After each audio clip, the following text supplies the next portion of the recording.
नमस्कार। तो आज हम यूनिट वेक्टर्स से स्टार्ट करेंगे। फिजिक्स पंडित में अभी के पिछले जितने भी वीडियोस हो चुके हैं उसमें आपने एडिशन पढ़ लिए, सब्ट्रैक्शन पढ़ लिए, वेक्टर रिप्रेजेंटेशंस पढ़ लिए, पैरेललोग्राम लॉ क्या है, एंगल्स कैसे निकाले जाते हैं दो वेक्टर्स अगर आपको दिए हैं तो रिजल्टेंट और पर्टिकुलर वेक्टर्स के बीच में क्या एंगल है। तो आपने कुछ कुछ हद तक समझ लिया है और आई होप पिछले वीडियोस में आपने जितना भी पढ़ा है वो आपको समझ भी आया है। आप जितने भी आपके डाउट्स अगर आ रहे हैं डिस्कशन में तो वीडियो के दौरान हमारा एक ईमेल आईडी फ्लैश हो रहा है, आप उस पर जरूर अपना मेल भेजिए। जो भी आपको पर्टिकुलर डाउट्स आ रहे हैं आप वहां पे अपने क्वेश्चंस रेज कर सकते हैं। आज के वीडियो में हम जो लास्ट डिस्कशन था वहीं से स्टार्ट करेंगे, यूनिट वेक्टर्स। अब हमारे पास आगे मल्टीप्लीकेशन आना है, पॉलीगन लॉ है जो मैंने अभी इसी के साथ आगे आपको समझाना है कि यूनिट वेक्टर्स क्यों इंपॉर्टेंट है। कुछ पर्टिकुलर चीजें जो है वेक्टर्स में उनको समझने के लिए यूनिट वेक्टर का पता होना जरूरी है। तो अगर डेफिनेशन के हिसाब से जाएं, vector with unit magnitude which gives the direction of A vector is called unit vector. ऐसा वेक्टर जिसका मैग्नीट्यूड 1 है और वो किसी भी वेक्टर का डायरेक्शन शो कर रहा है उसको हम यूनिट वेक्टर कहते हैं। ठीक है, आप वेक्टर की डेफिनेशन को ऐसे समझ सकते हैं, if A is a vector तो ये दो पार्ट्स में डिवाइडेड है, एक इसका मैग्नीट्यूड और एक इसकी डायरेक्शन। अगर वेक्टर का मैग्नीट्यूड इस मॉड्यूलस साइन से एक्सप्लेन हो रहा है, दिस इज मैग्नीट्यूड, ये जो दो डंडे आपको दिख रहे हैं ना ये मॉड होता है, ये मैथमेटिकल फंक्शन है। मॉड बहुत सिंपल सा मैथमेटिकल फंक्शन है जिसके अंदर आप किसी भी नंबर को रखें तो वो उसका मैग्नीट्यूड बता सकता है। यह हमें मैथ्स में पढ़ाया जाता है। आप इसमें नेगेटिव रखिए तो भी पॉजिटिव देगा। तो एक ऐसा फंक्शन है जिसके अंदर अगर हम मैग्नीट्यूड को रिप्रेजेंट करना हो तो इसी से रिप्रेजेंट करते हैं। तो ये अगर मैग्नीट्यूड को रिप्रेजेंट कर रहा है वेक्टर के, तो ये किसको रिप्रेजेंट कर रहा है? ये डायरेक्शन को रिप्रेजेंट करता है। वेक्टर की डायरेक्शन ए कैप से डिनोट होती है, this is the symbol A cap. Clear? तो यूनिट वेक्टर क्या है? कोई भी वेक्टर जो आपको डायरेक्शन देगा लेकिन उसका मैग्नीट्यूड 1 होगा उसे हम यूनिट वेक्टर कहेंगे। क्लियर? लेकिन अब यहां पे हमारे को कुछ चीजें समझनी जरूरी है। जब आप स्पेस में डील करेंगे, 3D स्पेस में या 2D स्पेस में, क्योंकि वेक्टर्स हमें इंप्लीमेंट करने तो यहीं पे हैं, फिजिकल वर्ल्ड में इंप्लीमेंट होंगे फिजिकल क्वांटिटीज के लिए। तो एक्स वाई जेड एक्सिस के लिए भी वेक्टर्स डिफाइंड है। आप ऐसे तो किसी भी वेक्टर की डायरेक्शन निकाल सकते हैं। यही डेफिनेशन से पता चल जाता है कि मैं किसी भी वेक्टर की डायरेक्शन निकाल सकता हूं बाय दिस मेथड। अगर मैं वेक्टर को उसके मैग्नीट्यूड से डिवाइड कर दूं तो मैं बता सकता हूं कि उसका यूनिट वेक्टर कितना है। बहुत सिंपल है, डेफिनेशन में सिंपल लगता है लेकिन एग्जांपल्स में आप लोग कंफ्यूज हो जाते हैं। मैं यहां पे कुछ स्टार्टिंग में समझने के लिए एक सिंपल रिप्रेजेंटेशन यूज कर रहा हूं। This is 3D space. देखिए एक्स एक्सिस में अगर कभी भी कोई वेक्टर होगा तो उसके लिए यूनिट वेक्टर स्टैंडर्ड यूज होता है आई कैप। जेड एक्सिस के लिए के कैप एंड वाई एक्सिस के लिए जे कैप।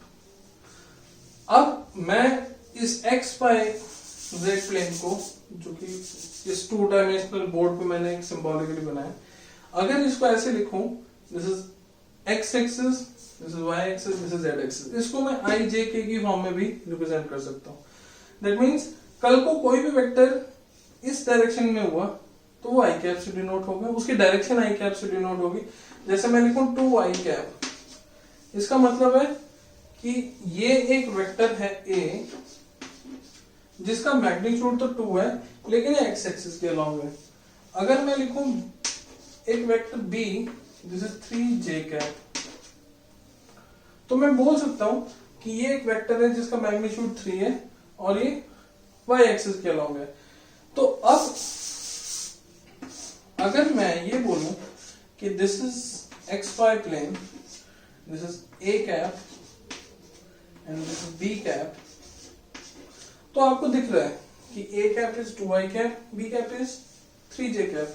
तो इन दोनों का सम क्या होगा? ट्रायंगल लॉ यूज कीजिए, this is C.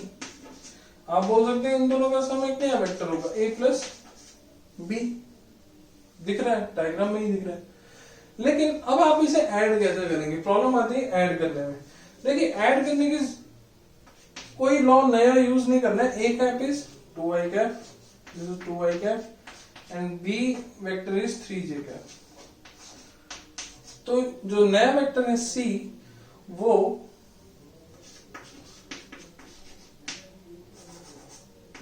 To I cap plus 3j cap से डिनोट कर दिया हमने, दिस इज सी। आप इसको ऐसे समझ लीजिए कि आपने यूनिट वेक्टर को हमेशा यूज करना है टू रिप्रेजेंट डायरेक्शंस।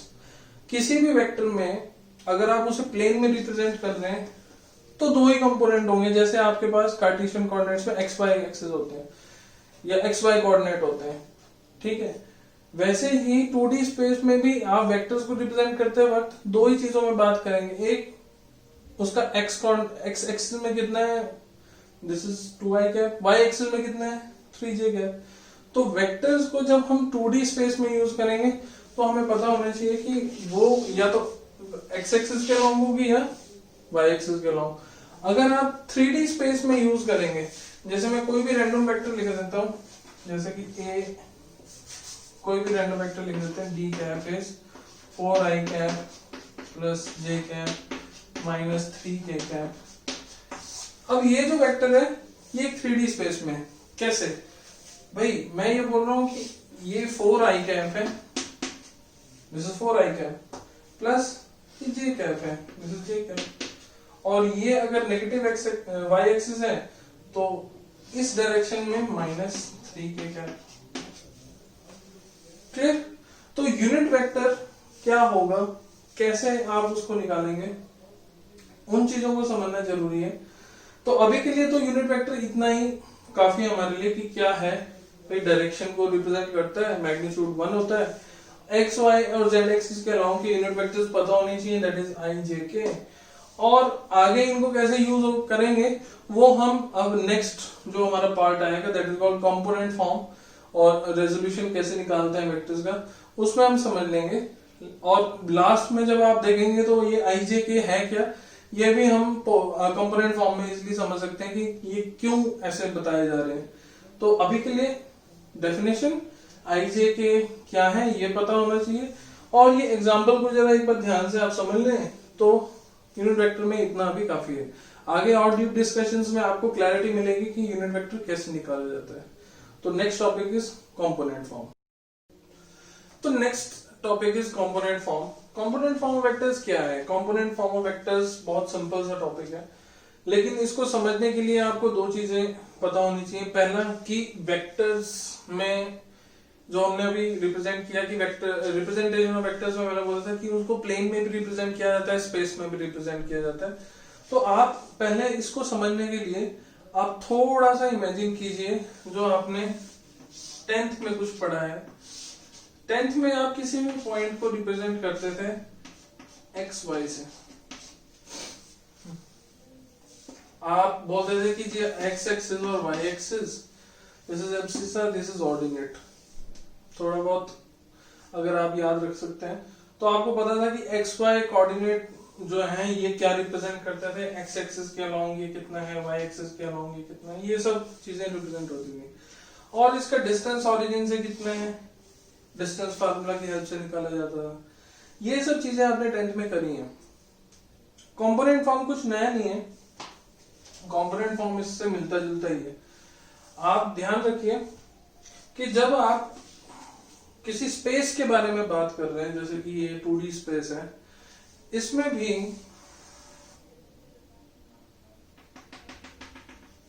आप वेक्टर्स रिप्रेजेंट कर चुके हैं। जैसे कि एडिशन में हमने देखा पिछले डिस्कशंस में, और सब्ट्रैक्शन में भी देखा कि आप 2D स्पेस में ही कर रहे हैं जो कर रहे हैं। यहां तक तो आपका एक्स वाई कोऑर्डिनेट सिस्टम चलता है, लेकिन अब इसको अगर आप वेक्टर में डील करें तो मैं ये बोल सकता हूं कि भाई ये एक्स एक्सिस है तो ओपी वेक्टर क्या होगा। जैसे मैं सिंपल अभी बोल दूं कि ओपी वेक्टर क्या है, तो आप बोलेंगे भी ये एक ट्राइंगल है, और अगर मैं ट्राइंगल ओ ए पी को रिप्रेजेंट कर रहा हूं तो ओपी वेक्टर मैं लिख सकता हूं as O A vector plus AP vector. यही है ट्राइंगल लॉ। अगर आप ट्राइंगल लॉ समझ चुके हैं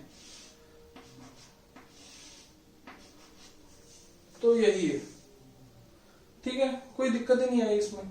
लेकिन ओ ए क्या है भाई, एक्स और वाई कोऑर्डिनेट सिस्टम में तो आप पढ़ चुके हैं कि O A is X and AP vector is, मतलब एपी का मैग्नीट्यूड कितना है, वाई। ठीक है, अब यहां पे थोड़ा सा ध्यान रखिए, मैंने अभी पीछे डेफिनेशन में आपको बताया था कि यूनिट वेक्टर क्या है, तो मैं इसको ऐसे भी लिख सकता हूं,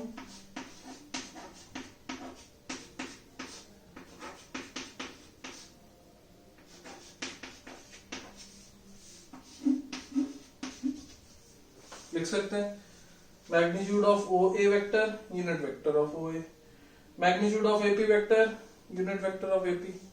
ये दिख रहा है आपको क्लियर।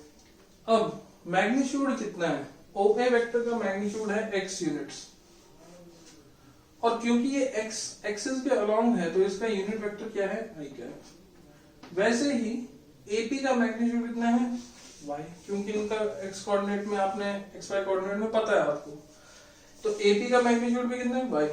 यूनिट वेक्टर क्या है, क्योंकि ये y एक्सिस के अलोंग है, तो y एक्सिस के अलोंग यूनिट वेक्टर क्या होता है, j का। तो आप क्या बोलेंगे कि OP को मैं ऐसे भी लिख सकता हूं x i cap plus y j cap, लिख सकता हूं, सिंपल, कोई नई चीज नहीं। आप हम कोई बोले जी एंगल थीटा भी बन रहा है तो आप tan थीटा भी बता दीजिए, बहुत आसान है। ये तो ट्राइंगल है, perpendicular upon base x upon y, आप यहां से सीधा बता सकते हैं theta is tan inverse x upon y, यहां भी कोई दिक्कत नहीं।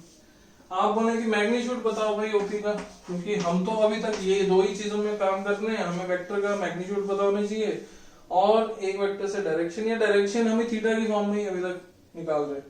तो ओपी की डायरेक्शन भी पता है, मैग्नीट्यूड कितना होगा, ट्राइंगल लॉ यूज कीजिए, ट्राइंगल लॉ के अकॉर्डिंगली आपको दिख रहा है इन दो वेक्टर्स के बीच में एंगल कितना है, 90 डिग्री।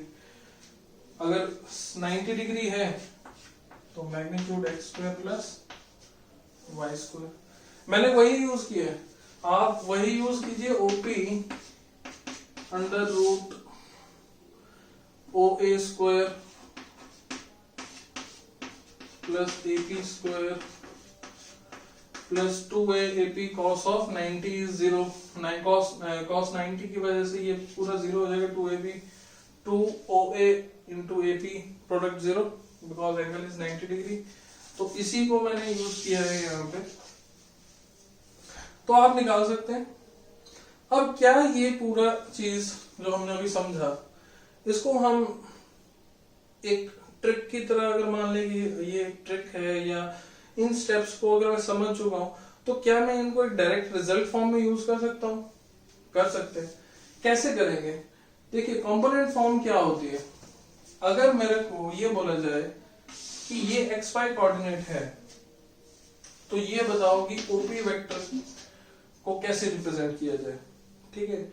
आप बोलेंगे OP वेक्टर का कंपोनेंट फॉर्म क्या है, OP वेक्टर का कंपोनेंट फॉर्म है xy, वो ये है। वेक्टर का कंपोनेंट फॉर्म का सिंबल ये होता है, इस तरह से रिप्रेजेंट किया जाता है, this is OP vectors component form. अब आप यहां से बोल सकते हैं अगर कंपोनेंट फॉर्म ये है तो मैं एंगल भी बता सकता हूं, that is tan inverse x upon y, इसी कंपोनेंट फॉर्म से, सॉरी थीटा। ये एंगल भी बता सकता हूं, मैं मैग्नीट्यूड भी बता सकता हूं कंपोनेंट फॉर्म की हेल्प से, under root x square plus y square. और मैं ये भी बता सकता हूं कि वेक्टर क्या होगा। अगर मेरे को कंपोनेंट फॉर्म पता है तो मैं वेक्टर भी निकाल सकता हूं, जो मैंने यहां पे निकाला। कैसे, अगर xy कोऑर्डिनेट में P पॉइंट को x और y रिप्रेजेंट करते हैं तो कंपोनेंट फॉर्म जो होगी ओपी वेक्टर की वो ये होगी। अब एक्स और वाई को आपने वेक्टर की फॉर्म में ले जाना है ओपी वेक्टर के लिए, तो कैसे ले जाएंगे भाई? ये मैग्नीट्यूड है, आप ये बोल सकते हैं ये कंपोनेंट क्या है, this is component along x axis. X axis के अलोंग जो कंपोनेंट है, ये वेक्टर कितना है एक्स एक्सिस के अलोंग, वो है एक्स। ये वेक्टर कितना है वाई एक्सिस के along, that is y component, वो कितना दिया है वाई। तो आप इसको सिंपल लिख सकते हैं एक्स आई कैप, क्योंकि i represent x axis, plus y j. Component form के अंदर जो भी लिखा जाता है x y z, these are, ये कंपोनेंट फॉर्म है, किसी भी वेक्टर की हो सकती है एक्स वाई जेड। ये क्या है, ये एक्स वाई जेड एक्सिस में उनके पर्टिकुलर कंपोनेंट्स हैं। वो वेक्टर एक्चुअल में कोई भी वेक्टर जो होता है वो उनके कंपोनेंट्स का एडिशन होता है। ये वेक्टर इसके एक्स और वाई कंपोनेंट का एडिशन है, जो कि यहाँ पे दिख रहा है आपको, ठीक है। कोई दूसरा वेक्टर जैसे 3D स्पेस में मैं कोई लूं, कोई वेक्टर हो सकता है जैसे 2i plus 3j minus k, ये कोई एक वेक्टर है c, ये एक रैंडम वेक्टर ले लिया मैंने। मैं बोलूं कि ये क्या है, ये एक वेक्टर है, इसका कंपोनेंट फॉर्म क्या है भाई? इसके कंपोनेंट फॉर्म है इसके एक्स वाई जेड एक्सिस के काउंटर पार्ट्स कितना है, 2 3 -1, ये इसका कंपोनेंट फॉर्म है। अब मेरे को अगर ये बोला जाए कि भाई मेरे पास एक पॉइंट है 3D स्पेस में जो कि ये है, और मैं ये बताऊं कि अब ओरिजिन से अगर मैं उसको कनेक्ट करूं, ज्वाइन करूं, तो वो पोजीशन वेक्टर क्या होगा। पोजीशन वेक्टर एक नया वर्ड आ गया है यहाँ पे। पोजीशन वेक्टर को हम आगे कुछ डेफिनेशन में समझेंगे। ऐसा कोई भी वेक्टर जो 3D स्पेस या 2D स्पेस में किसी भी पॉइंट को ओरिजिन से कनेक्ट करता है, उसे हम पोजीशन वेक्टर कहते हैं, जो किसी पॉइंट की पोजीशन बताता है। तो इस पॉइंट को अगर आप ओरिजिन से रिप्रेजेंट कर रहे हैं तो ये इसका पोजीशन वेक्टर है। कैसे आया भाई? हमने पॉइंट तो दिया था क्या, आप यहां देखिए, आप 2D इसको कार्टेशियन फॉर्म में कैसे लिखेंगे भाई? हमारा एक पॉइंट है जिसके कोऑर्डिनेट है 2 3 और -1। अब बताओ कि इसका वेक्टर फॉर्म क्या होगा अगर इसको ओरिजिन से कनेक्ट किया जाए। तो पहले आप इसका कंपोनेंट फॉर्म देंगे 2 3 -1, ठीक है। आप यहां समझ लीजिए इसे,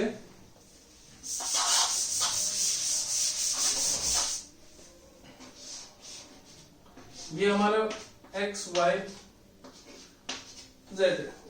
आपने कोई भी रैंडम पॉइंट ले लिया P और इसको ओरिजिन से हमने कनेक्ट किया, तो ये हो गया इसका पोजीशन वेक्टर। अब ओपी वेक्टर जो है इसको मैं बोलता हूं पोजीशन वेक्टर, लेकिन P के कोऑर्डिनेट्स क्या हैं, 2 3 -1। अब 2 3 -1 जो है ये क्या है, ये P पॉइंट के कोऑर्डिनेट्स हैं, और ओपी वेक्टर जो है ये रिप्रेजेंट हो रहा है C वेक्टर से।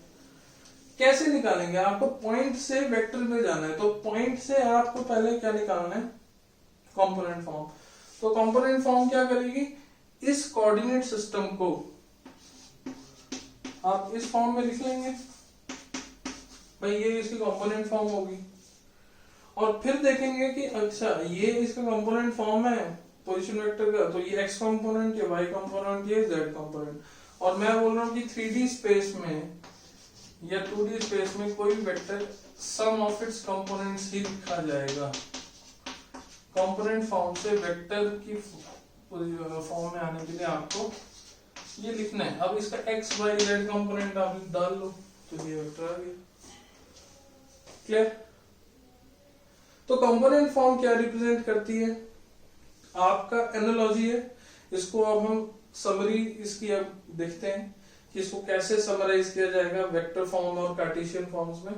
और डिस्टेंस फार्मूला की हेल्प से आप जनरल स्पेस, क्योंकि अभी तो ओरिजिन से ही देख रहे हैं, तो किसी और स्पेस में भी कैसे इसे रिप्रेजेंट करेंगे। 2 पॉइंट्स अगर हमारे पास हैं वेक्टर स्पेस में, तो हम कैसे उसको चेक करेंगे with the help of component form.